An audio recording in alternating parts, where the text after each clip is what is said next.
Gracias.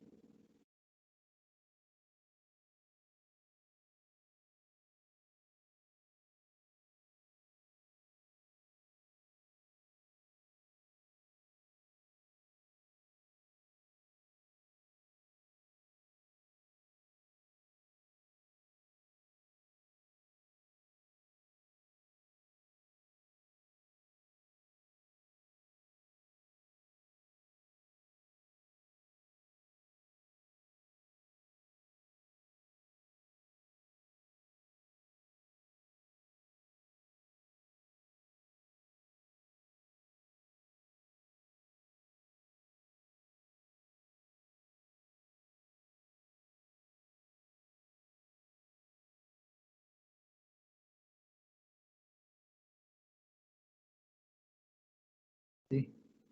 Matt. Muy buenas noches a todos.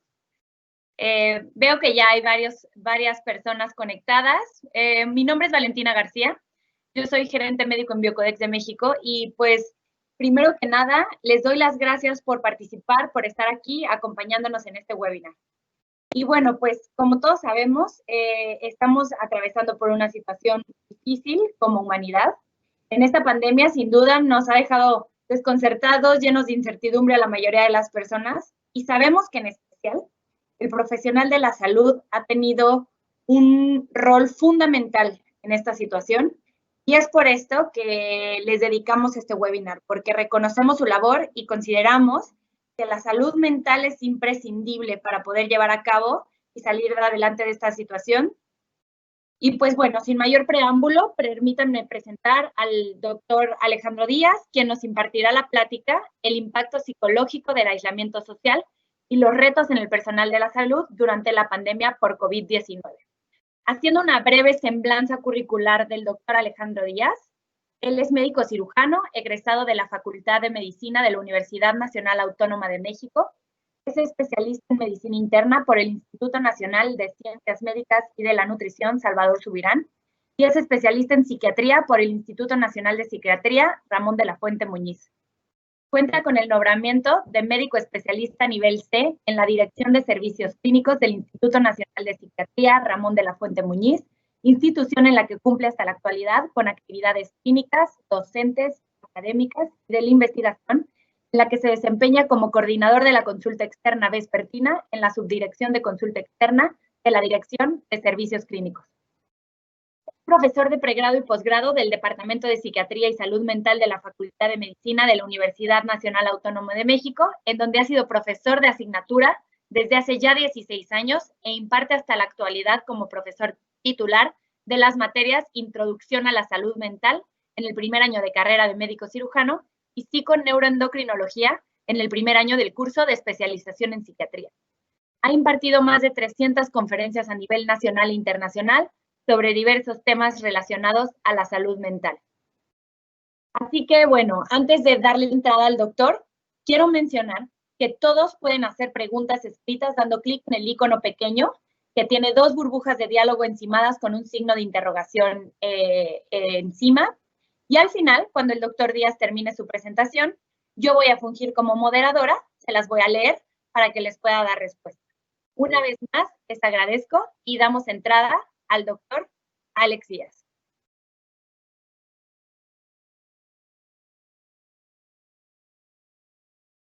Pues muy buenas noches a todos. Quisiera en primer lugar agradecer a Biocodex y al equipo de trabajo que amablemente me invitaron para compartir con ustedes este tema que creo que es muy a propósito de la situación que hoy en día estamos viviendo en el ámbito de la salud y que por supuesto involucra principalmente a aquellas personas, aquellos trabajadores que trabajan cerca de los centros de atención y que por lo tanto viven con mayor intensidad y con mayor cercanía todas las consecuencias de lo que se genera a partir de esta pandemia. Esta es la agenda de los temas que revisaremos. El objetivo general tiene que ver con el reconocimiento de los factores, o mejor dicho, de los efectos emocionales, mentales y conductuales que genera el aislamiento social y los retos laborales que ha generado la pandemia en personal de salud. Y cada uno de estos elementos serán analizados a través de los objetivos específicos. Creo que vale la pena, en primer término, hablar un poco de lo que es esta pandemia, de lo que ha significado y de lo que estamos viviendo actualmente con ella. La pandemia fue generada por un nuevo virus que tiene similitud con el virus que causó la epidemia de SARS en el 2003, tanto por los síntomas clínicos que presenta como por sus características del virus, que es de la familia de los coronavirus, particularmente un beta coronavirus, que ha sido denominado por causar un síndrome similar a la enfermedad SARS, SARS-CoV-2, siendo que hay un primer virus llamado SARS-CoV. Todo esto se origina, como seguramente han escuchado ustedes, por una aparente zoonosis. La zoonosis se refiere a la presencia del virus en animales que después del virus pasa a los seres humanos.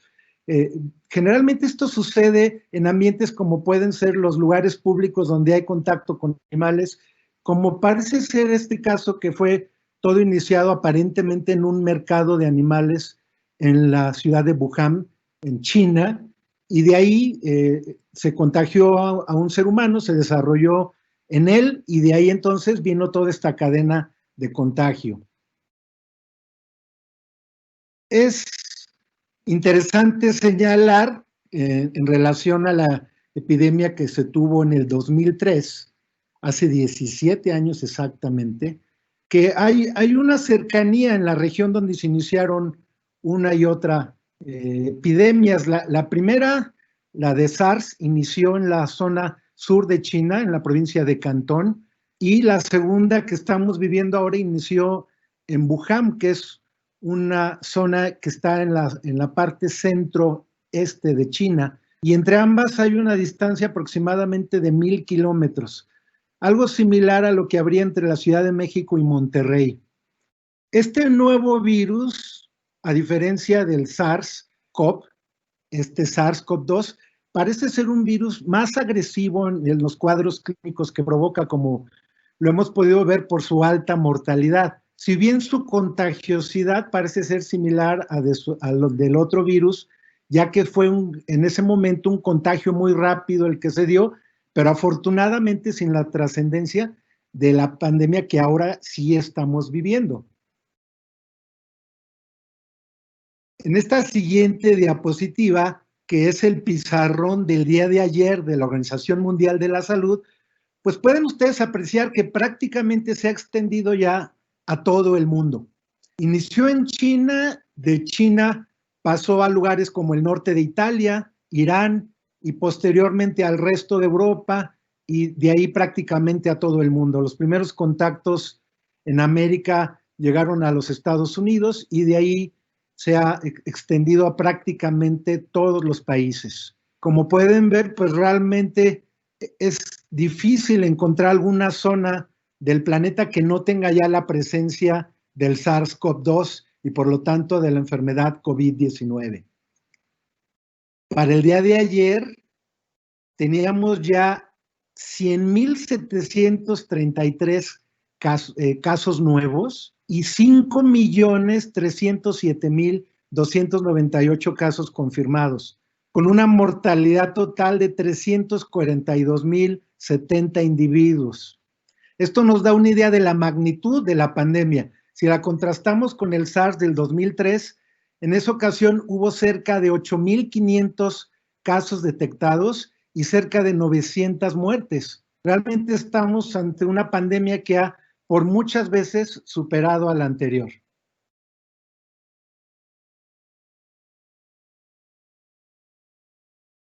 Por supuesto, ante la presencia de la pandemia, pues, las autoridades sanitarias han tenido que tomar medidas al respecto. Y aunque un virus nuevo cuyo comportamiento clínico no es del todo predecible, pues sí, tomando precisamente el antecedente de lo que ha sucedido en otras epidemias, particularmente la de SARS del 2003, pero también la de influenza H1N1 que justo inició en este país en el 2009, en una plática de las conferencias que se dan para informar de la situación actual en México, justamente se comentaba eso, ¿verdad? Que se cumplían 11 años exactamente, hace algunas semanas, de que tuvimos aquí la pandemia por influenza H1N1. Entonces, ha sido la experiencia de estas epidemias, de estas pandemias, que el concepto se refiere a que se extiende prácticamente a la totalidad del planeta, que se han tenido que tomar medidas que en ese momento fueron útiles y que ahora en analogía hemos tratado de aplicar.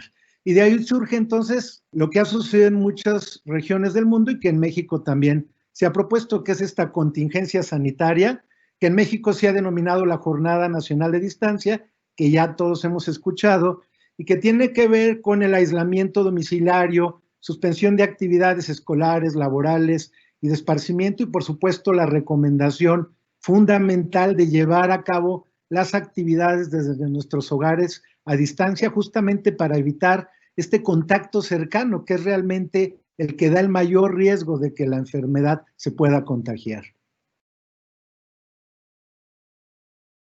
Por supuesto, lo que se genera a partir de esta contingencia es un fenómeno que conductual y socialmente provoca cambios importantes en las personas. Y a este le vamos a denominar el aislamiento social, que es una situación objetiva donde se tienen mínimos contactos con otras personas, ya sean familiares, amigos, o generalmente, y que generalmente se establece de una manera voluntaria, involuntaria y por una causa reconocida como válida, en este caso, la pandemia. Hemos utilizado muchos términos. Algo que pretendo también señalar durante la conferencia es la distinción entre todos estos términos que creo que hemos usado indistintamente y que creo que podrían tener significados diferentes. Pero hablando en particular del aislamiento social, también le hemos denominado confinamiento, deprivación, desconexión, encierro, reclusión, entre otros términos. Aquí me parece pertinente hacer una distinción con otros conceptos, como es el concepto de distanciamiento social, que se refiere propiamente a las medidas que están buscando limitar el contacto entre las personas y que tiene que ver también con la cancelación de eventos públicos y otros que den lugar a reuniones multitudinarias. Por supuesto, restringiendo el tránsito y promoviendo el trabajo y otras actividades desde el hogar o desde sitios fijos donde no se dé lugar a la interacción con otras personas. Otro concepto que vale la pena mencionar y que puede ser diferente es el de aislamiento, que se utiliza más en el sentido de, una vez ubicada una persona con la enfermedad, separarla de los demás para que no signifique un riesgo de contagio para otras personas que no están enfermas. Entonces, el aislamiento es el concepto que se utiliza para aquella persona que ya sabemos que está enferma y queremos separarla para que no pueda contagiar a otras personas.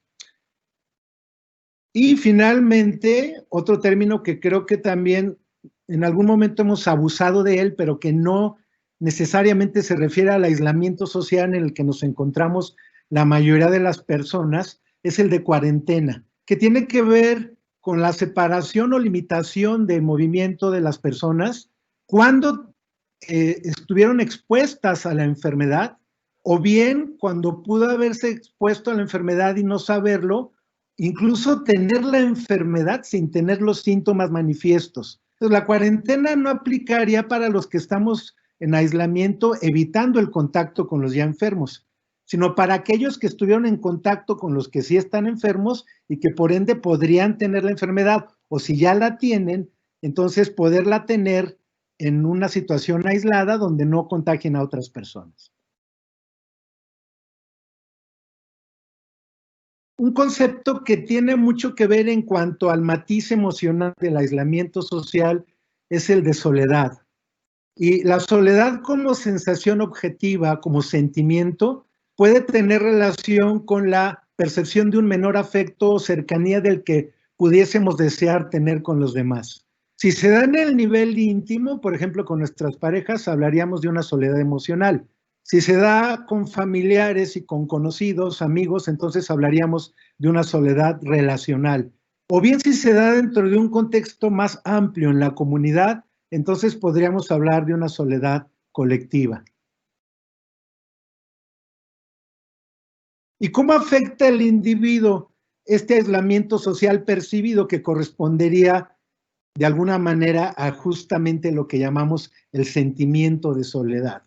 Bueno, al respecto ha habido muchos estudios, la mayoría de ellos, como el caso que les menciono aquí, se han hecho en individuos de edad avanzada que se encuentran en asilos o en lugares donde pasan los últimos años de su vida. Y se ha encontrado que este aislamiento social se asocia tanto directamente como por medios que se hipotetiza que puedan existir, tanto con problemas de salud física, como puede ser el caso de una enfermedad cardiovascular, que como ustedes saben es la principal causa de morbimortalidad en el ser humano, como también de alteración en el funcionamiento cerebral que se refleje a través del funcionamiento cognitivo alterado, entendiendo por ello una función mental deteriorada.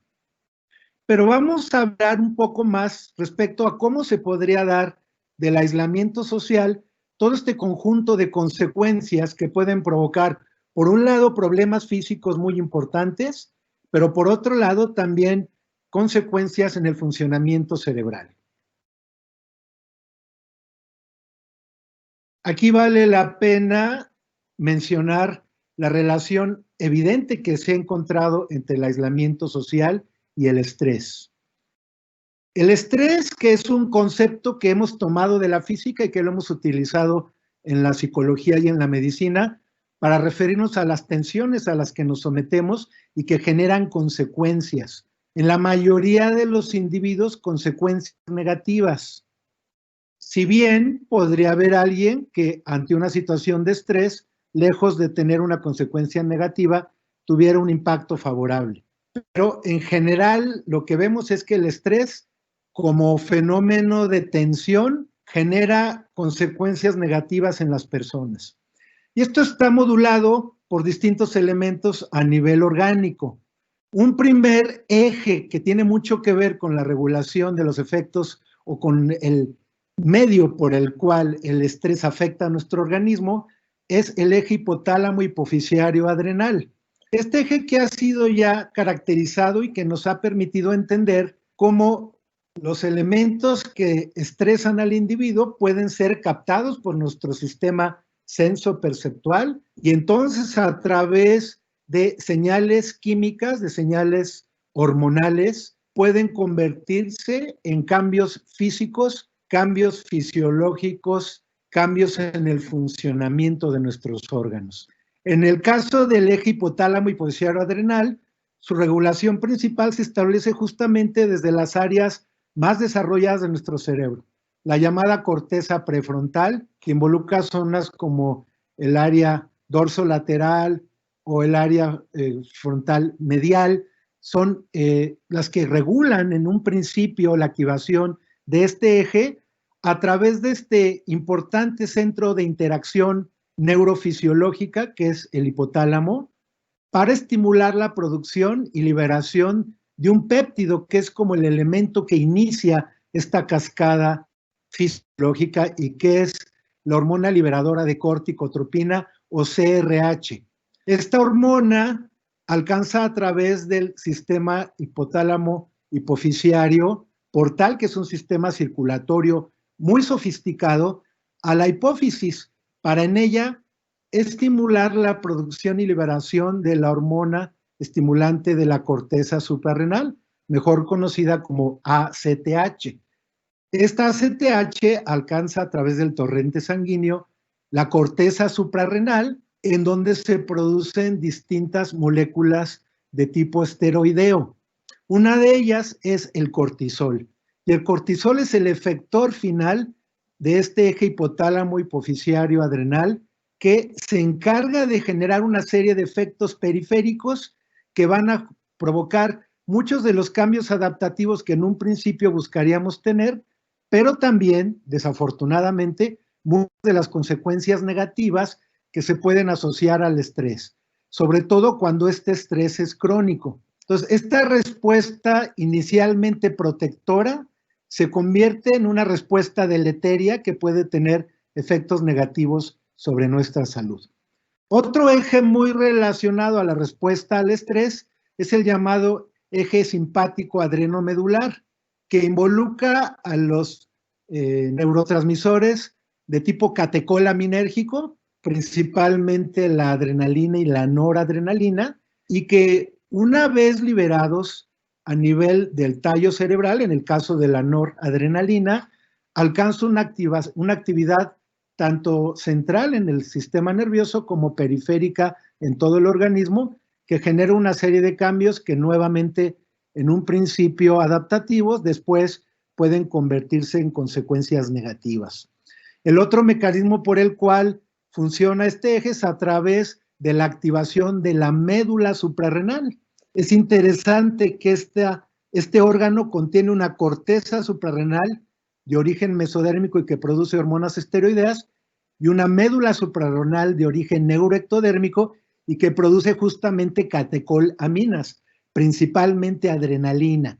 Entonces, esta activación, por un lado, del eje hipotálamo hipofisiario adrenal, con la consecuente producción de cortisol, y también la activación del eje simpático adrenomedular, da lugar a que tanto adrenalina, cortisol y otros mediadores jueguen un papel en una serie de respuestas fisiológicas que a la postre se convertirán, como ya comentábamos, en efecto negativo. Valdría la pena comentar, por último, dentro de la imagen que ustedes están viendo, la regulación que puede tener este mismo sistema simpático sobre el sistema inmunológico, ya que directamente a través de vías que se generan a nivel central, pero que alcanzan los órganos linfoides periféricos, como el ganglio linfático que perciben en la imagen, pueden actuar en este tejido linfoide y generar cambios que tienen que ver con la respuesta inmune. Esto es importante porque podría tener que ver con la competencia de nuestro sistema inmunológico y colocarnos en una menor o mayor capacidad para reaccionar, por ejemplo, ante una infección.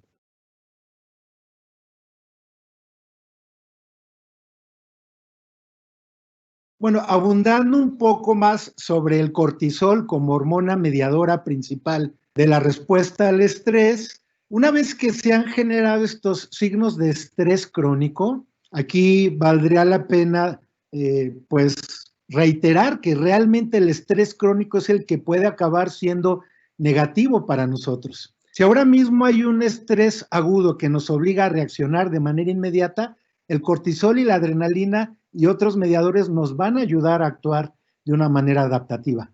Sin embargo, cuando este estrés persiste, como puede ser en el caso de un aislamiento prolongado o de los estresores que vivir una pandemia significan, entonces este estrés crónico se convierte en una cascada de consecuencias negativas, con cambios fisiológicos como por ejemplo un sueño alterado, un patrón de sueño alterado, cambios emocionales, presencia de estados ansiosos, depresivos, cambios en nuestros hábitos de alimentación y en general cambios en nuestras conductas.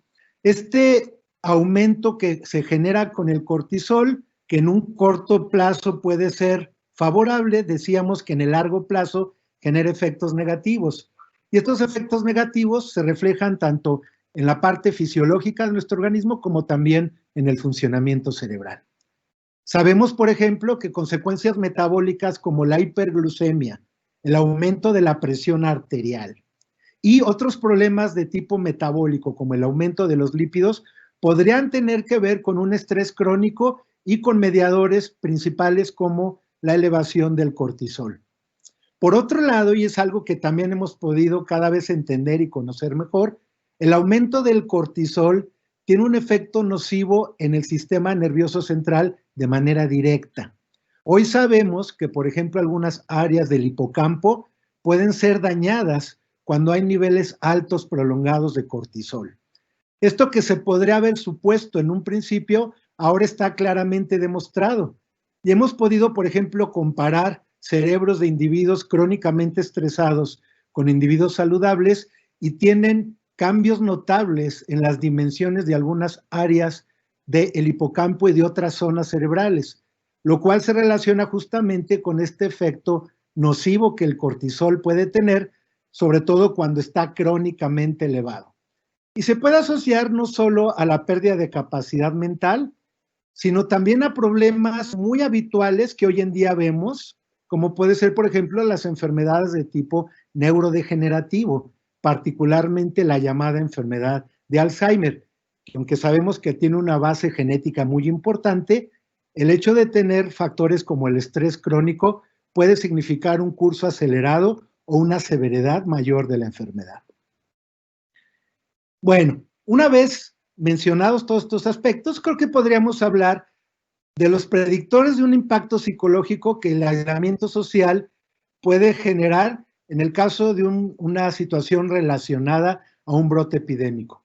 Desde el punto de vista demográfico, se han encontrado que edades extremas, menores de 24 años, mayores de 65, podrían ser más propensos a tener una consecuencia psicológica. El género femenino en general puede tenerlo, y esto tiene que ver con una mayor vulnerabilidad biológica, aunque ya mencionaremos que no necesariamente significa una mayor susceptibilidad, por ejemplo, para adquirir la infección, en donde parece que es justamente lo contrario, podría haber un efecto protector en cuanto al género femenino. La presencia de hijos puede ser, este dato hay que tomarlo en su justo nivel, porque lo que sugiere el reporte que les presento es que el tener un hijo o no tener hijos puede ser un factor de mayor riesgo para tener impacto psicológico, pero tener varios hijos pareciera asociarse más bien con una menor presencia de consecuencias psicológicas. Por supuesto, el vivir solo es un elemento que hemos reconocido en muchas otras condiciones, y en el caso de la influencia psicológica del aislamiento social, también parece jugar un papel negativo. Un menor nivel educativo, por supuesto, la historia de alguna patología de tipo psiquiátrico, que muchas veces se asocia también, aunque no necesariamente, con el uso y abuso de sustancias. Hoy por la mañana comentábamos con compañeros del Instituto Nacional de Psiquiatría justamente esta situación que puede ser hasta curiosa de cómo tenemos esta intención de beber bebidas alcohólicas como la cerveza, cuando en realidad creo que debería haber temas de mayor interés ahora mismo que estamos viviendo la epidemia. Pero habla un poquito de los fenómenos de tipo social, que de alguna manera también son determinantes importantes de lo que sucede en una pandemia. La historia de enfermedad física, y bueno, en el caso de nuestra población, hemos dicho reiteradamente, y nos dicen cada conferencia informativa, que la diabetes, que la hipertensión, que la obesidad, que las neumopatías crónicas, es decir, enfermedades pulmonares, el tabaquismo, etcétera, se asocian a un mayor riesgo de tener la infección por COVID o tener un curso más grave de la infección por COVID, pero también tienen un mayor riesgo de tener consecuencias psicológicas. También, por supuesto, la presencia que podríamos tener en este momento de distintos estresores psicosociales. Bueno, el simple hecho de estar en casa y no poder llevar una actividad normal acaba siendo estresante. El no tener los ingresos en muchos casos que quisiéramos tener es estresante. El ver un futuro incierto y no tener claridad respecto a lo que nos depara el futuro, sobre todo en el corto y en el mediano plazo, pues nos hace también sentirnos estresados. Y algo que quise destacar y que vamos a hablar ahora más específicamente relacionado a ello, es también el estrés que tienen los trabajadores de la salud y por qué son un grupo particularmente vulnerable a tener consecuencias psicológicas relacionadas a las epidemias como la que estamos viviendo.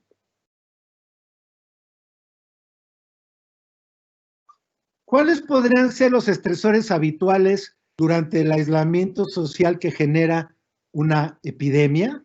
Bueno, pues los estamos viviendo todos, prácticamente todos los días. Nos preocupa saber cuánto va a durar.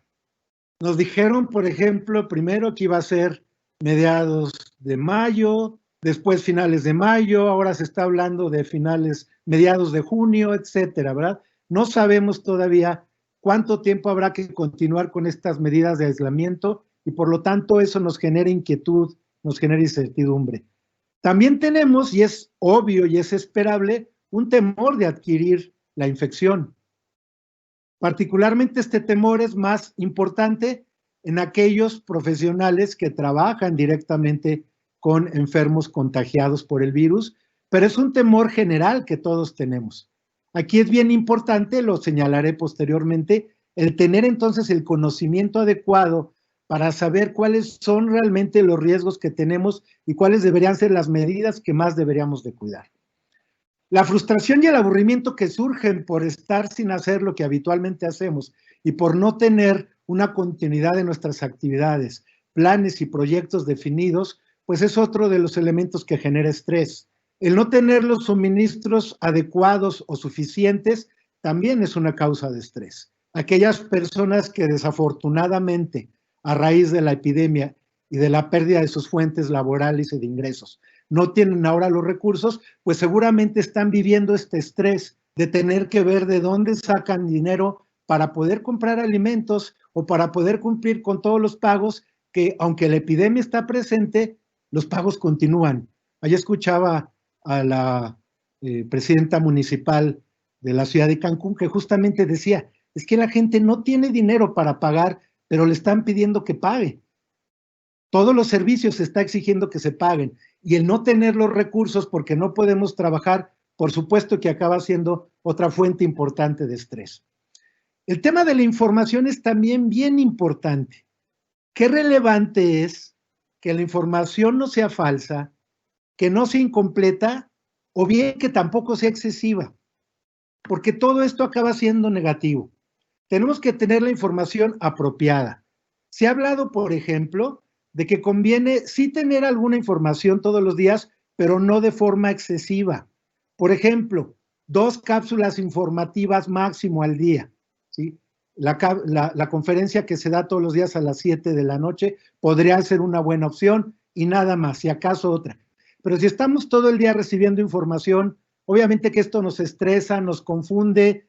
De repente hemos caído en esta epidemia de mensajes no necesariamente adecuados y que si nos metemos a leerlos nos angustiamos y generamos conceptos equivocados de lo que realmente está sucediendo y todo esto, por supuesto, también acaba estresándonos. Entonces, es un punto bien importante saber encontrar el punto medio en el cual sí recibamos la información, pero no se vaya ni a un exceso ni tampoco una situación que pueda ser insuficiente. Bueno, en cuanto a lo que ha generado en el nivel psicológico y social la epidemia en el pasado, podemos presentar algunos datos que creo que son interesantes. En este primer estudio que se refiere a la epidemia de SARS que se vivió en el 2003 y que se llevó a cabo en la ciudad de Toronto, fíjense que a propósito de esta presentación, pues revisamos algún material. Yo no recordaba que esa epidemia del 2003 había afectado no solo el Oriente, sino si había llegado a presentar en algunos países de América. No en México particularmente, pero sí en Canadá, por ejemplo. Entonces, este estudio que ustedes aprecian es un estudio llevado a cabo en Canadá en individuos que tuvieron que ser sometidos a cuarentena por la sospecha de haber estado en contacto con potenciales personas enfermas de SARS.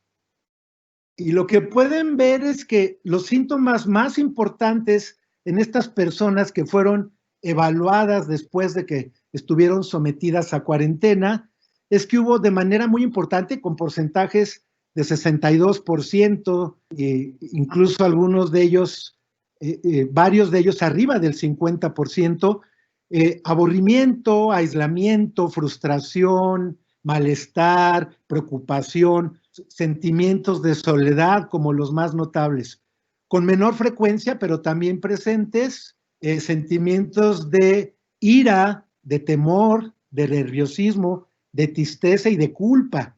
Entonces, esto habla un poco de lo que podría reflejarse en cuanto a aquellos individuos que estando en una epidemia se vieron obligados a estar aislados por el riesgo de haber sido contagiados y entonces poder desarrollar la enfermedad. En este mismo estudio, y es un dato que también me pareció interesante, ustedes pueden apreciar en la parte superior los trabajadores de la salud, que es HCW, Healthcare Workers, contra aquellos que no eran trabajadores de la salud. Y lo que pueden ver es que el porcentaje de síntomas como la ira, como el malestar, como el temor, como la frustración, como la culpa, fueron notablemente mayores en los trabajadores de la salud que en aquellos no trabajadores de la salud que también fueron sometidos a la cuarentena. Entonces queda aquí claramente reflejado que el ser trabajador de la salud significa definitivamente un mayor riesgo de tener consecuencias psicológicas. Y exceptuando la felicidad, que obviamente no es una consecuencia negativa, todos los demás fueron claramente superiores en el personal de la salud comparados con individuos que fueron sometidos a cuarentena, pero que no trabajaban en el área de la salud.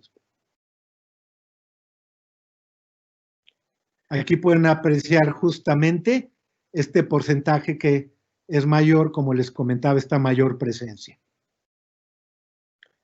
Ahora, ¿cuáles podrían ser, en el caso particular de trabajadores de la salud, los factores que causarían la mayor tensión emocional? Bueno, por supuesto, una primera preocupación es el riesgo de exponernos al virus, y que en muchos casos es un riesgo perfectamente justificado.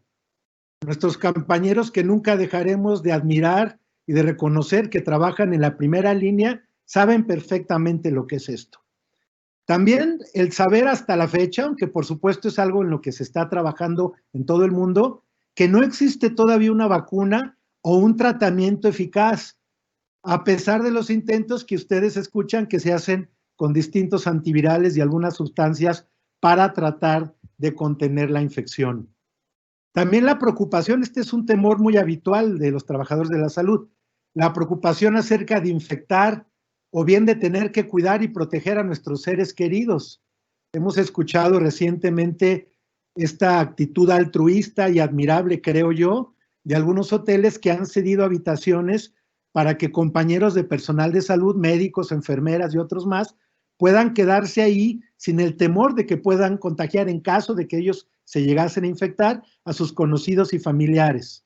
Y por supuesto es un temor que todos los profesionales de la salud podríamos tener. También el tener una escasez de equipo de protección personal. Bueno, de esto creo que en el ámbito nacional hemos tenido una gran cantidad de manifestaciones justamente de esto, de que no hay un equipo suficiente para protección y como consecuencia el riesgo de la infección es mayor y desafortunadamente vemos que muchos compañeros profesionales de la salud, médicos, enfermeras y algunos más camilleros pueden adquirir el virus y eventualmente tener complicación.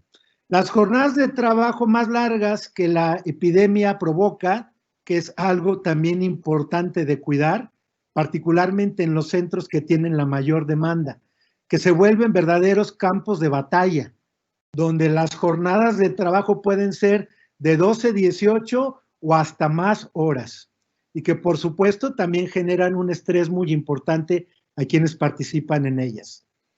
Hemos visto también el estrés que se genera a partir de tener que tomar decisiones, por ejemplo, para asignación de recursos o para ubicar cómo y cuándo atender a los pacientes. Es algo que también genera un estrés que se puede reflejar en tensión y complicaciones de tipo emocional. Y finalmente el estigma. Esta situación que desafortunadamente vivimos y que tiene que ver con que los profesionales de la salud nos reconozcan los demás como fuente de contagio, como seres indeseables que nos podrían generar a los demás problemas y que por lo tanto entre menos contacto tuviésemos con ellos mejor. Esto por supuesto refleja por un lado ignorancia, pero refleja también este temor, este miedo del que hablan las autoridades que tenemos ante la posibilidad de contagiarnos por el COVID-19, por el SARS-CoV-2 y desarrollar entonces la enfermedad COVID-19. Y hablando específicamente de consecuencias psicológicas en personal de salud, les quiero presentar los siguientes estudios. Algunos de ellos están tomados de la misma base de estudio que les comentaré enseguida. En este primer estudio se evaluó la presencia de depresión después de que los profesionales de la salud evaluados fueron sometidos a todos los eventos estresantes que acompañan a una epidemia. En este caso, pues estamos hablando nuevamente de la epidemia de SARS del 2003 y este estudio en particular fue llevado en un hospital de Pekín, donde fueron reclutados más de 500 grupos de datos de profesionales de la salud para poder encontrar datos como los que aquí les menciono. Primero, un dato interesante es que de los pacientes que tuvieron depresión, que fueron el 9% quienes tuvieron síntomas importantes, altos síntomas depresivos, 60% de ellos, 29 de 48, tuvieron el antecedente de haber sido sometidos a cuarentena.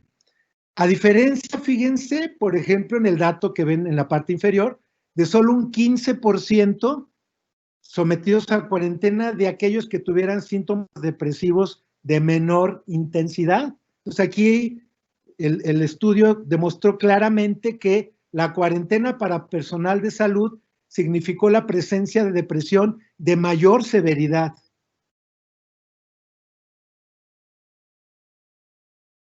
En este otro estudio, que estuvo basado en el mismo grupo de población, lo que se pudo documentar es que el efecto de estar en cuarentena fue predictor de síntomas de estrés postraumático, aún 3 años después de haberse presentado la epidemia y haber tenido quienes participaron en ella este periodo de cuarentena.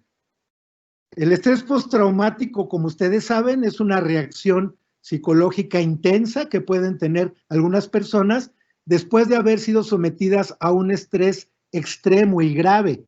Hay quien cuestionaría si el estrés de una epidemia se podría considerar una causa de estrés postraumático. Yo creo que en algunas personas, donde el estrés llega a ser de una magnitud muy elevada, por supuesto que se podría considerar como un criterio para poder provocar el estrés postraumático.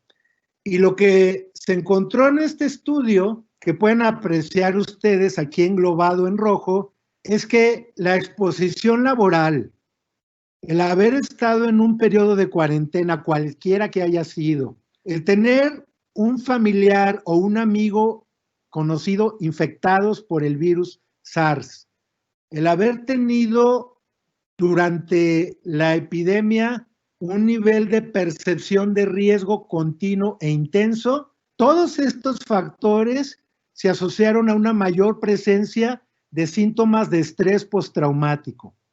El único dato que fue favorable y que aquí les señalo fue la aceptación altruista, es decir, la disposición voluntaria de participar en la atención de los pacientes y que lejos de aumentar el estrés postraumático, se asoció a una menor presencia de la que pudiese ser esperada. Otro elemento que ha sido evaluado, en este caso en particular, muy interesante, es nuevamente la epidemia SARS de 2003, pero no en China, es decir, no en China continental, sino en Taiwán, ni tampoco en algunos otros países.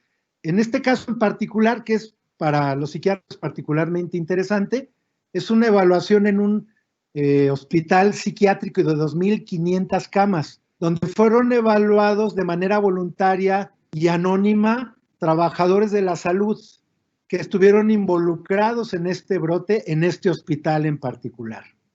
Y fueron evaluadas entonces las reacciones al estrés que sufrieron ellos, que pudieron ser encontradas. Y los síntomas más frecuentes en el grupo de trabajadores de la salud que participaron en esta encuesta anónima y voluntaria fueron agotamiento, desapego de otras personas, ansiedad ante personas que tuviesen fiebre, irritabilidad, insomnio, baja concentración, indecisión, una calidad laboral deteriorada, incluso el rechazo al trabajo o quien llegó a pensar también en abandonar su actividad laboral.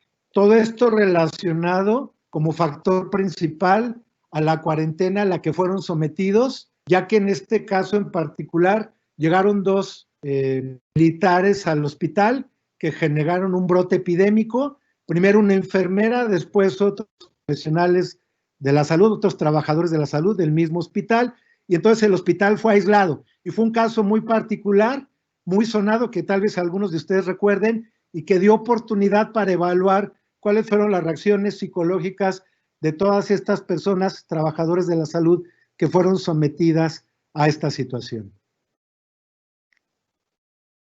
Y finalmente, quiero también presentarles este estudio donde se evaluó la tendencia al abuso o a la dependencia, o mejor dicho, a la presencia de síntomas de abuso o dependencia relacionados al consumo de etanol en empleados de un hospital que fueron sometidos a el brote epidémico de SARS también en el 2003.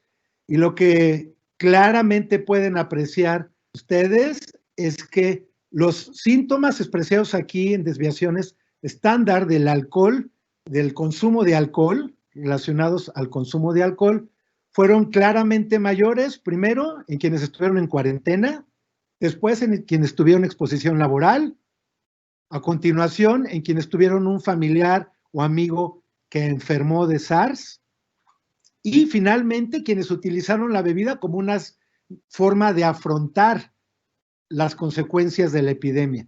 El único factor que no fue predictor de consumo de alcohol fue el tener exposición hacia la televisión, que fue similar tanto en quienes estuvieron en cuarentena como en quienes no lo estuvieron, ¿sí? Y en este caso, pues es claro que el profesional de la salud tiene distintos elementos que favorecen el consumo de etanol y se asocia a síntomas de abuso y de dependencia. Hoy en la mañana también hablábamos de la epidemia que vivimos actualmente y cuál era el perfil que teníamos, y lo que decía uno de nuestros expertos, el doctor Hugo González Cantú, es que él estimaba que justamente iba a haber un mayor consumo de alcohol a raíz de la epidemia que estamos viviendo, no solo ahora, sino también en el periodo posterior a la epidemia. Ahora, ¿cuáles son todos los trastornos y fenómenos psicosociales que tendríamos que evaluar y monitorizar ante una pandemia como la que estamos viviendo actualmente? Un primer rubro son los trastornos de tipo depresivo, y dentro de ellos creo que vale la pena reconocer lo que son los estados depresivos que no van a llegar a ser un trastorno formal como una depresión mayor, sino más bien estados llamados adaptativos, que por definición no son de una severidad alta y que no duran más de 2 semanas y que generalmente no requieren de un tratamiento farmacológico. Pero sí tendremos que estar atentos de aquellos casos más severos, de mayores consecuencias para las personas que lo sufren y que sí podrían requerir de un tratamiento psiquiátrico formal. Lo mismo podríamos comentar de los llamados trastornos de ansiedad. Habrá algunos que sean más en forma de estados adaptativos, que al cabo de unos pocos días o no más de 2 semanas podrían remitir, y que con medidas no farmacológicas como actividades de relajación, actividad física, actividades de tipo social, podrían ser de alguna manera contenidos. O bien trastornos de ansiedad más severos y más graves que sí podrían requerir de un tratamiento formal, como pueden ser los trastornos de angustia, los trastornos de ansiedad generalizada y los trastornos relacionados a otras morbilidades como las que vamos a comentar. Los trastornos somatomorfos se refieren a la presencia de síntomas físicos cuando en realidad el origen es psicológico. Y creo que es algo que estamos viendo también mucho ahora con la pandemia por COVID-19. Muchas personas se sienten enfermas y puede ser que en realidad no tengan una enfermedad física, pero sí pueden estar reflejando físicamente lo que pasa a nivel psicológico. Entonces, esto es algo que hay que tener en mente y en su caso, saber reconocer y poder controlar. También ya hablábamos de los trastornos de estrés, tanto el estrés agudo, que su definición operativa se refiere a una duración menor de un mes, o bien el estrés postraumático, que puede tener una mucho mayor duración y que ambos comentábamos tienen que ver de inicio con la exposición a un estresor grave que hace que estos individuos puedan revivir la experiencia estresante y soñarla y de alguna manera estarla reverberando en distintos momentos y circunstancias de su vida, y que por supuesto podría requerir también de un tratamiento psiquiátrico formal. Los trastornos del sueño, que pueden acompañar a cualquiera de los anteriores, pero que también tienen que ser reconocidos y manejados. Aquí rápidamente comentaría que la pirámide terapéutica de los trastornos del sueño parte siempre de la llamada higiene del sueño, y ya solo en casos más severos y que no mejoran con esta higiene del sueño, podríamos entonces recurrir a productos que generan sueño, que pueden ayudar a dormir. Por supuesto, los trastornos relacionados a uso de sustancias, el duelo que genera la muerte de conocidos y familiares, y dos fenómenos que no quiero dejar de mencionar: la tendencia suicida, que en individuos que se sienten sin alternativas, que se sienten que ya no hay a dónde ir, que sienten que las opciones para salir adelante ya no se tienen, podrían verse tendientes a ello, y que en particular en profesionales de la salud es frecuente y tendríamos que reconocer y apoyar enérgicamente, porque por supuesto son individuos que están en riesgo de perder la vida. Y finalmente, y también un fenómeno desafortunadamente habitual hoy en día, la violencia doméstica que se está generando y que tiene que ver con todo lo que este confinamiento, con todo lo que la frustración y los aspectos que hemos venido comentando generan en los individuos. Bueno, ya a propósito de este desgaste laboral que pueden tener particularmente los profesionales de la salud, pues se ha hablado de este llamado síndrome de burnout, o también llamado desgaste profesional, que aplica a distintas profesiones, pero que en particular se ha utilizado en el caso de los médicos, los enfermeros y otros profesionales de la salud. El síndrome de burnout fue reconocido ya desde el 2000 por la OMS como un factor de riesgo laboral que puede afectar la calidad de vida, la salud mental e incluso poner en riesgo la vida de quien lo sufre. Y se define como una forma inadecuada de afrontar el estrés crónico. En este caso, pues pensaríamos, por ejemplo, que algunos compañeros que se encuentran trabajando diariamente con pacientes enfermos o en áreas de riesgo de contagio podrían tener este tipo de manifestación. Los tres componentes del síndrome son el cansancio, la despersonalización y el abandono de la realización personal.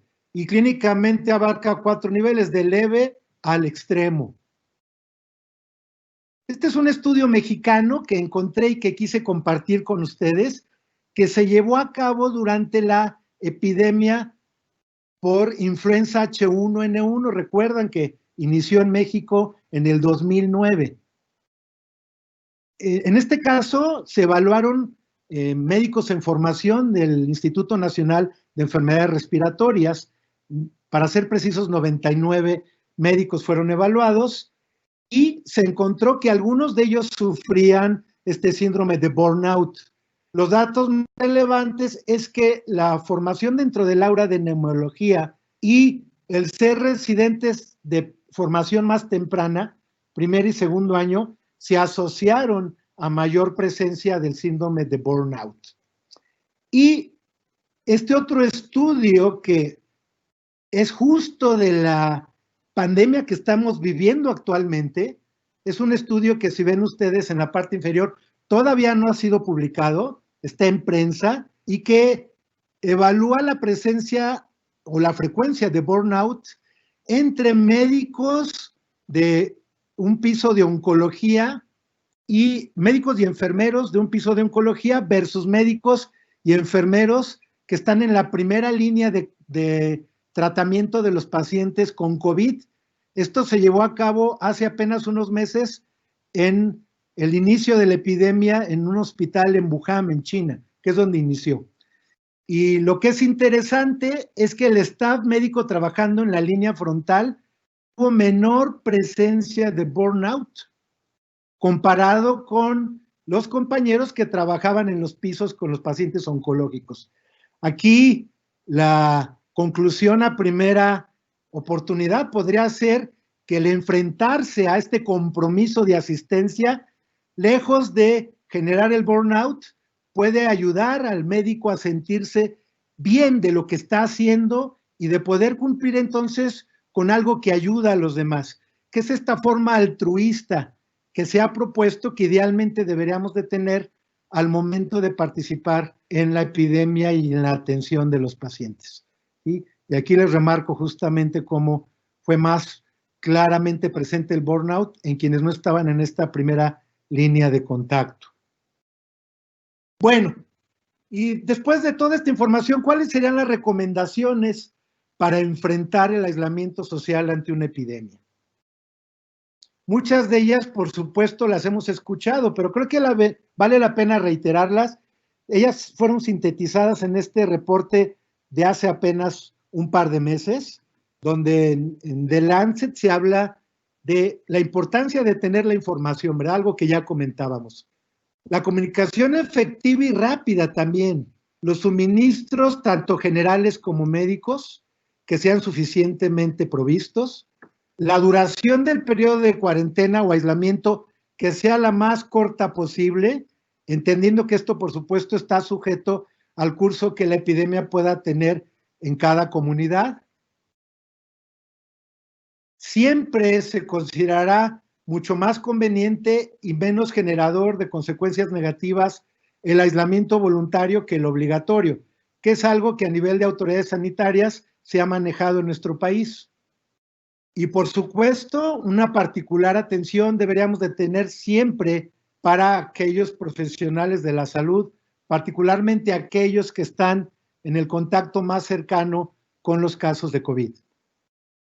La Organización Mundial de la Salud ha dado una serie de recomendaciones y propuestas para los profesionales de la salud que han participado en la pandemia y que en general resumimos de esta manera. Ante el estigma y el miedo que generamos en otros, a veces nuestros propios familiares, busquemos el contacto con nuestros seres queridos, utilicemos los distintos medios de comunicación. Ahora que tenemos medios electrónicos eficientes, tenemos que utilizarlos y mantenernos entonces en la mejor condición psicológica y emocional posible. Reconocer que el estrés y los sentimientos que se asocian a él no son anormales y que no significan incompetencia o debilidad en quien los presenta. Todo lo contrario, son esperables y el reconocerlos y buscar resolverlos creo que debería ser el punto que todos deberíamos de cuidar. Por otro lado, los trabajadores de la salud no deberíamos de recurrir al alcohol, al tabaco o a otras sustancias para buscar contender con el impacto que nos genera la epidemia. No son estrategias saludables. Tendríamos que promover otras más, como son las actividades relajantes, el ejercicio físico, la convivencia social y otras más que se han propuesto. En su caso, por supuesto, también el apoyo profesional. Y también el tema de sentirse presionado. Es normal sentirse presionado ante una situación como la que estamos viviendo, particularmente para un profesional de la salud. Acaba siendo un sentimiento esperable ante la pandemia y no tenemos por qué lamentarlo y sentirnos mal. Reconocer que es parte de lo esperable ante la situación que vivimos y buscar la mejor forma de afrontarlo y superarlo.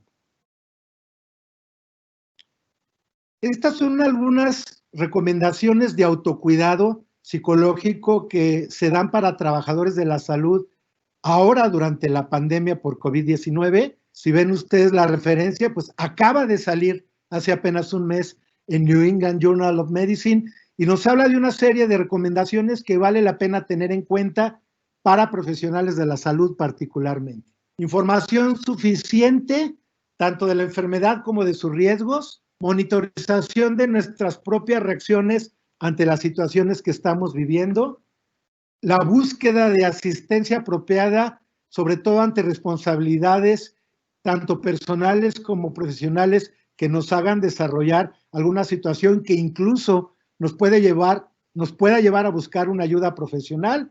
Ya comentábamos el no abusar de sustancias, tabaco, alcohol u otras. No automedicarse es un punto importante. Siempre es mejor, en caso de que pudiéramos requerirlo, que un profesional con experiencia y conocimiento nos valore y nos dé las mejores sugerencias, en caso de que lo pudiésemos requerir. Aquí tienen ustedes todas las formas de apoyo emocional que ha desarrollado nuestro sistema sanitario para poder apoyar a la población general. La línea de la vida, la atención psicológica que da la UNAM a través de la Facultad de Psicología y también del Departamento de Psiquiatría y Salud Mental de la Facultad de Medicina, los centros de integración juvenil, Locatel, y en el caso particular de los profesionales, bueno, aquí les marco la línea de la vida, porque puede ser una primera instancia para profesionales de la salud que requieran ayuda y de ahí ser canalizados. Y quiero también comentarles, con este link tienen acceso directo todos los profesionales de la salud a través de un trabajo integrado por la Secretaría de Salud e institutos nacionales, particularmente el Instituto Nacional de Psiquiatría y el Instituto Nacional de Nutrición, para ofrecer atención a compañeros de la salud que estén actuando durante la epidemia y que necesiten una ayuda psicológica. Si ustedes entran a la línea de la vida, de ahí son reconocidos y canalizados, o bien con este link entran directo a un apoyo que se da virtualmente en 4 estancias de apoyo, una para problemas relacionados al uso de sustancias, otra para problemas emocionales de tipo depresivo y ansioso, otra para reacciones agudas como puede ser la ideación suicida, que esa les comento, la estamos llevando particularmente en el Instituto Nacional de Psiquiatría y a mí me ha tocado ya participar ayudando a algunos compañeros, por ejemplo, residentes del Instituto de Enfermedades Respiratorias y un grupo más que trabaja con pacientes que tienen estos síntomas somatomorfos y que está cubriendo el personal de psicología del Instituto Nacional de Ciencias Médicas y de la Nutrición. Realmente una alternativa muy útil para cualquier profesional de la salud que sienta la necesidad de un apoyo psicológico. Pues con esto doy por terminada mi charla, me pongo a sus órdenes y cualquier recomendación, cualquier sugerencia que les pueda dar, con mucho gusto. Muchas gracias por su atención. Vamos a pasar ahora a las preguntas que puedan tener. Doctor Alejandro, muchísimas gracias por esta excelente plática. Vamos a dar inicio a la sesión de preguntas. Le voy a hacer unas que han publicado aquí en la sesión de preguntas y respuestas, que dice lo siguiente. ¿Cuál sería la actitud o tipo de ejercicios de conducta o mentales que un profesional de la salud pudiera ejercitar para prevenir el efecto de la cuarentena? Una excelente y amplia y compleja pregunta. En realidad hay muchas cosas que se pueden hacer. Desde, digamos, algunas más básicas, como tener una actividad física regular, hasta otras un poco más sofisticadas y que podrían requerir, por ejemplo, de algún entrenamiento. Hoy en día, por ejemplo, técnicas de meditación, técnicas de relajación y algunas que tienen que ver con estrategias que recientemente han sido reconocidas como útiles para personas que están sometidas a un estrés alto, han sido validadas como muy útiles. Por ejemplo, el manejar algo que se llama mindfulness, que es como una especie de autoesclarecimiento, de ubicación en una realidad en que nosotros podemos, a través de una técnica desarrollada, colocarnos en un punto en el que tengamos claro qué estamos haciendo y a dónde queremos ir y generar entonces en nosotros un efecto relajante. Se ha propuesto y se ha encontrado como una estrategia muy útil. Por supuesto que cada quien puede utilizar la que mejor le funcione. Si ustedes necesitan algún tipo de ayuda más allá de las medidas generales que podríamos haber mencionado, yo les invitaría a que accedan a los datos que les acabo de mencionar, donde profesionales de la salud mental de alta capacidad están esperándolos para poderlos ayudar. Yo les puedo decir que en el caso del Instituto Nacional de Psiquiatría, 20 de los médicos de más experiencia de todo el instituto fuimos asignados para cubrir estos casos de mayor severidad. Entonces, si sienten ustedes que su problema es importante, no se esperen. Accedan, por favor, a estas fuentes de información. Muchísimas gracias, doctor. Le voy a leer la siguiente pregunta. ¿Existe algún estudio que trate de saber si hay alguna diferencia entre los problemas derivados de la pandemia entre médicos, enfermeros y demás trabajadores del sector salud? Sí, bueno, de hecho, algunos de los datos que les presenté, tal vez ya no los detallé tanto, pero sí marcan algunas diferencias. Definitivamente el mayor impacto psicológico, por ejemplo, se da en quienes están en contacto directo con los pacientes, que son sobre todo los enfermeros y los médicos, definitivamente. Entonces yo creo que dentro de todos los profesionales de la salud, los dos que tendrían el mayor riesgo. Por supuesto, hay otros compañeros, los camilleros, todo el personal administrativo, que también tienen un riesgo y que también son sometidos a algunos de estos elementos que son tan estresantes. Pero definitivamente yo diría que quienes pueden tener el mayor riesgo y por lo tanto la mayor necesidad de atención son los médicos y los enfermeros. Y para ellos es justamente para los que estamos ofreciendo todos estos recursos de atención. Y ojalá y si alguien de ustedes cree necesitar la ayuda, la pueda buscar y con mucho gusto encontrarán, yo se los puedo garantizar, el apoyo que ustedes necesitan. Muchas gracias, doctor. La penúltima pregunta es, ¿cuál es el manejo del síndrome de burnout? Sí, bueno, en realidad es un complejo de características que ya comentábamos, que no tiene un tratamiento único. Casi siempre quien tiene un síndrome de burnout puede tener también un trastorno emocional y ahí sí podríamos actuar. Por ejemplo, si el burnout se acompaña de depresión, lo cual no es raro, podríamos, por supuesto, considerar un tratamiento para el estado depresivo de la persona que sufre del burnout. También se han sugerido estrategias. Por ejemplo, hay quien ha propuesto que los trabajos se ajusten en horarios, particularmente en aquellos lugares donde los horarios de trabajo son muy amplios y muy saturados. Se ha propuesto que se reconsidere esto. Por ejemplo, hay todo un proyecto de cambiar la forma en que se hacen las guardias para los médicos en formación. Y creo que es mucho de lo que se podría hacer. Hay quien ha hablado, por ejemplo, de tener pequeños espacios durante las jornadas laborales para llevar a cabo alguna actividad relajante, para poder tener alguna actividad física. Yo les puedo compartir un piloto que tuvimos en el Instituto Nacional de Psiquiatría, en el cual una vez a la semana, por 30 minutos, teníamos una actividad física y creo que resultó algo muy favorable. Desafortunadamente, pues el no tener una administración adecuada de la actividad dio lugar a que esto se perdiera, pero creo que por ahí se podrían buscar las mejores alternativas. Tiene que, creo yo, iniciar desde las autoridades de salud, que tienen que considerar la forma en que se programan todos los grupos o todos los sistemas de estudio y los tiempos que abarcan en las sesiones, en las jornadas laborales, los compañeros. Creo que ahí se podría lograr mucho por mejorar esto. Muchísimas gracias, doctor. La siguiente pregunta es, ¿qué podemos hacer los médicos que trabajamos actualmente en un centro COVID y tenemos incluso miedo para estar con nuestros seres queridos con temor a contagiar a nuestra familia? Bueno, primero que nada, para todos ustedes, nuestra mayor admiración, ¿eh? De verdad. Muchísimas gracias. Gracias a ustedes, la epidemia se está pudiendo sacar adelante y me emociono porque realmente todos los días tratamos compañeros que están viviendo esto y sabemos lo que pasan. Entonces, pues, primero agradecerles. Segundo, pues tienen una serie de estrategias para poderse apoyar.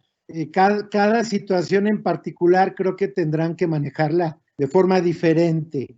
Por ejemplo, el tener estos lugares, estos hoteles o estancias que les permiten quedarse cerca de sus áreas de trabajo sin tener que desplazarse a sus sitios, a sus domicilios y entonces no exponer a sus familiares a contagio, pues creo que puede ser una medida muy útil.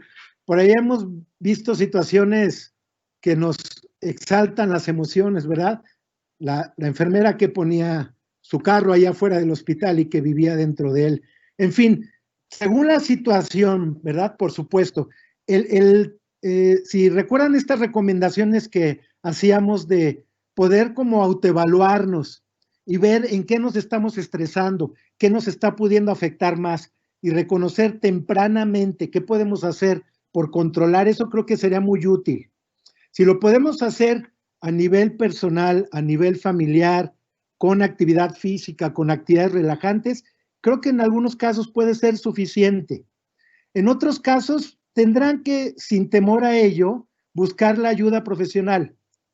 Y como les decía, no hay que temerlo. Algo que vimos los primeros días que abrimos este apoyo para los compañeros de la salud es que realmente no se acercaban, pero tal vez por el temor de que pudieran saber quién estaba tratado, etcétera, lo cual por supuesto no sucede. Esto es estrictamente confidencial.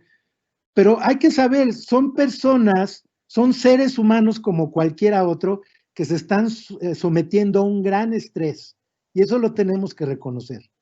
Y ese gran estrés tiene que ser liberado de alguna manera. Si los medios habituales de actividades físicas, de actividades relajantes, de interacción con la familia, no son suficientes, pues busquen el apoyo profesional. Y estamos ávidos de ayudarlos, ¿sí? En el Instituto Nacional de Psiquiatría tenemos las 24 horas, 6 teléfonos permanentemente abiertos para lo que pueda requerir cualquier profesional de la salud. Y quien coordina esto automáticamente va refiriendo.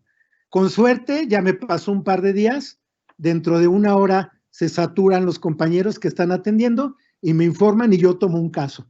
Entonces de eso se trata, que ustedes sepan que está el apoyo para ustedes y que lo busquen, que no se esperen, que no piensen que sentirse mal por esto es una debilidad o es algo que ustedes deben de sacar adelante por sí mismos. Por supuesto que no. Es algo que es esperable que suceda y que ustedes saben que tienen recursos que pueden contar con ellos para poder resolver la situación y salir adelante. Doctor, nos piden si podría por favor repetir la diapositiva de las líneas telefónicas de apoyo. Sí, cómo no. Y también si, por ejemplo, hacen preguntas como pacientes con trastorno autista o ansiedad previa abordan de forma diferente la jornada de aislamiento. ¿Hay algún número para asistencia telefónica psicológica en pacientes con patología psiquiátrica previa? Hago la pregunta al mismo tiempo porque a lo mejor tiene que ver con este. Sí, claro, mira, para todos hay opciones. Para la población general, no sé si ahora lo están viendo, les estoy poniendo la diapositiva de los datos, ¿sí?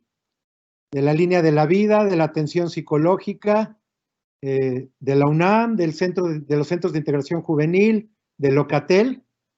Eso en cuanto a población general.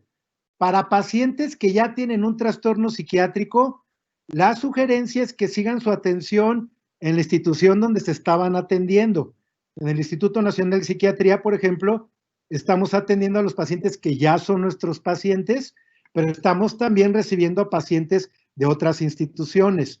Las instituciones psiquiátricas que puedan ofrecer atención incluyen, además del Instituto Nacional de Psiquiatría, el Hospital Psiquiátrico Fray Bernardino Álvarez y algunos otros centros de atención psiquiátrica que se encuentran a lo largo de la Ciudad de México y también en otros lugares en provincia.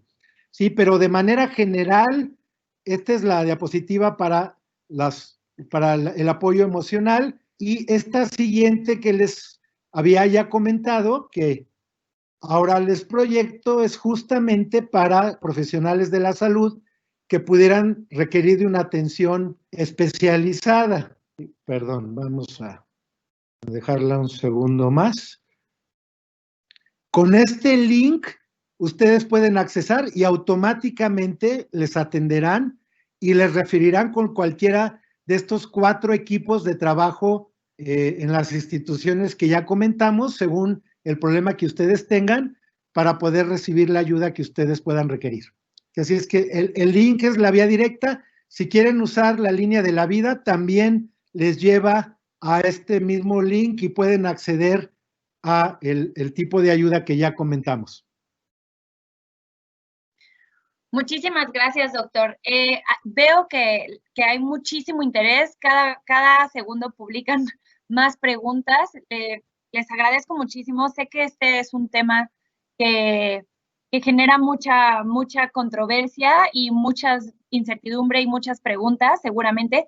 ¿Le parece bien si le leo dos más? Tenemos para hacer unos 3 o 4 minutitos más de preguntas. Sí, claro, y si podemos tal vez preguntas que queden pendientes, después también contestárselas en línea, ¿no? Perfecto, me parece muy bien. Ok.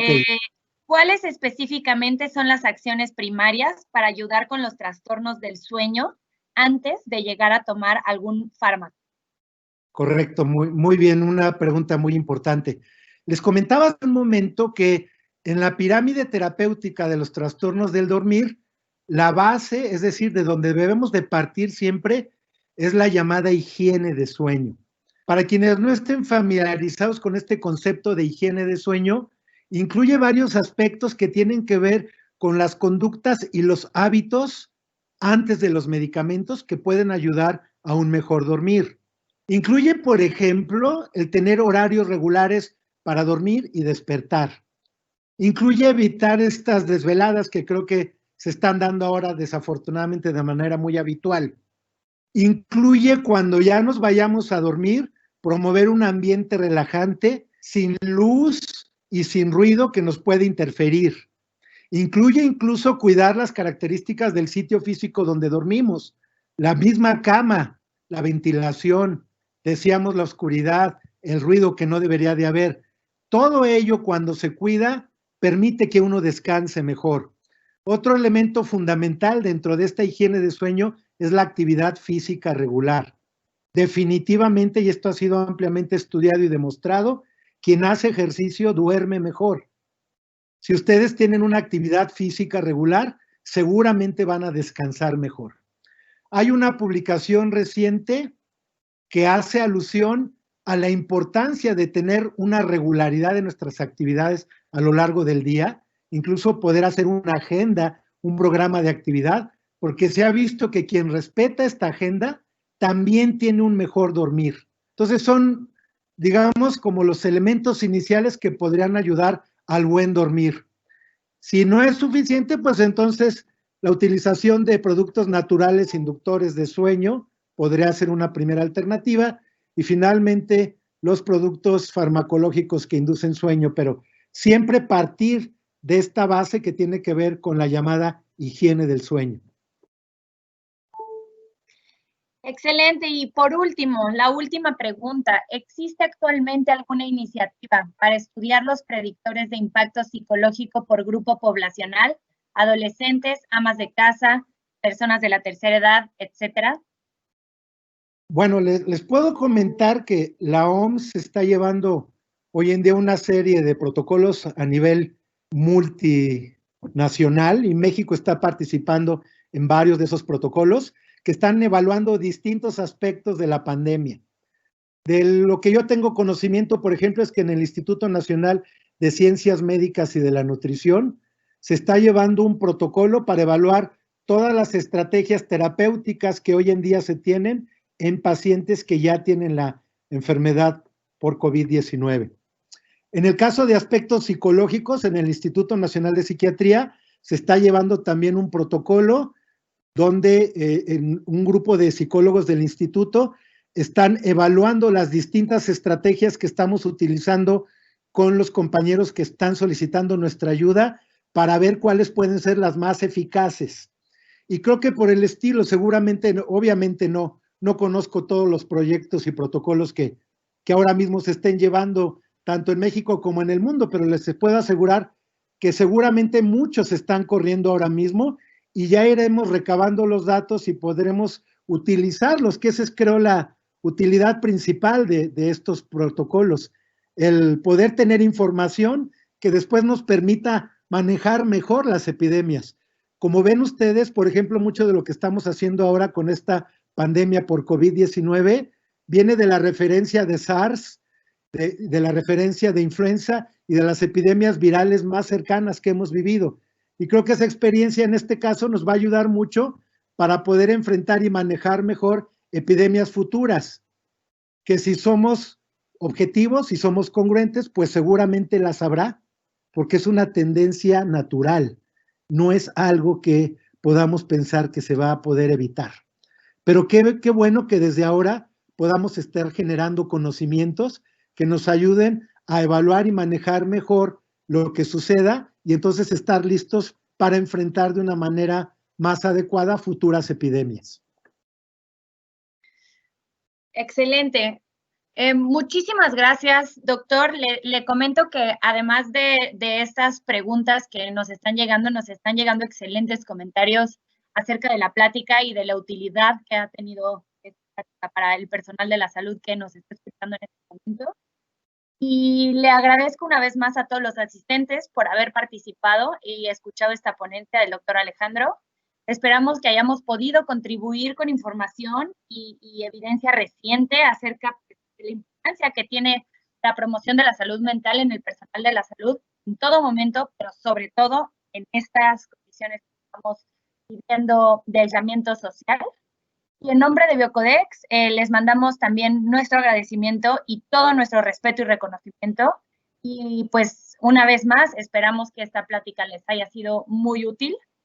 Nada más les comento que la plática se va a quedar grabada en el mismo link en donde entraron todos, para poder consultar a aquellos que hayan tenido algunos problemas con la conexión o que hayan por alguna razón entrado tarde al evento.